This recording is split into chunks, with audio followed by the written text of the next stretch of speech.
Mr. Caputo, wow. Mr. Todd? Man, oh man, you guys delivered the final major primary night of the season, and Florida delivers the big shocker. Is it fair to say that both parties picked candidates that the other party says is unelectable? Yeah, both sides are really high-fiving, and they think the other guy's going to kind of be easy meat. I'd suggest that we're really in uncharted territory here. Not only did Donald Trump upend conventional wisdom, but Florida voters did it again by picking Andrew Gillum. You have kind of the deepest blue progressive against the reddest Trump conservative. And forecasting what's going to happen in this race is really difficult. You know, depending on who you talk to, Republicans either elated because they think that Gillum, is just going to fall and he's going to be easy meat. And the Democrats think that DeSantis is kind of a bit of a paper tiger, that he doesn't have much substance behind him. But really, if you scratch the surface, there's a tremendous amount of Republican enthusiasm that we saw in the primary yesterday. They had kind of record turnout, and so did the Democrats. And so kind of trying to figure out who's going to get an edge in this very intense and hyper-emotional atmosphere is difficult. Did Gillum win, or did the field just kill Graham?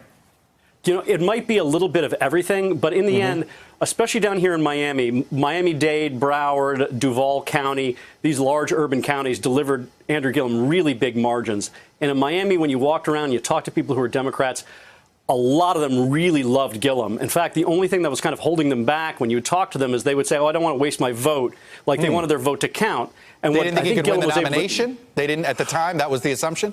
There was one of two things. Either they weren't sure if he could win the nomination, or they just didn't think he could win the primary. And so when I usually tell people, like, look, vote for the person you like, people would say, oh, well, then I'm probably going to vote for Gillum. And I think you saw that calculus happening across the state.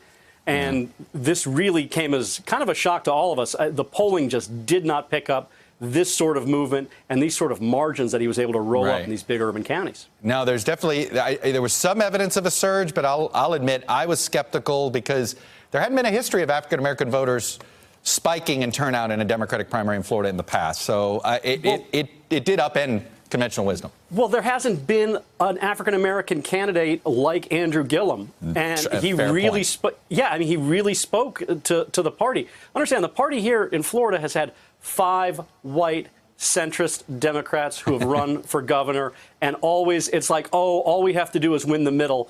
Republicans, though, say, hey, look, we're going to win the base. Winds up being Republicans who win. So it looks like Democrats might be taking a page from their playbook. Hello, YouTubers. If you're watching this, it means you've checked out our channel, so thank you. Now do me a favor. Subscribe by clicking on that button down there. Click on any of the videos to watch the latest interviews and highlights from MTP Daily and MSNBC. You can get more Meet the Press content every morning in the First Read newsletter. If you're tired of content that you don't know anything about where it came from, you don't have to have that problem with us. NBC News, MSNBC, MTP, and the Meet the Press mindset right here for you on YouTube. Subscribe now.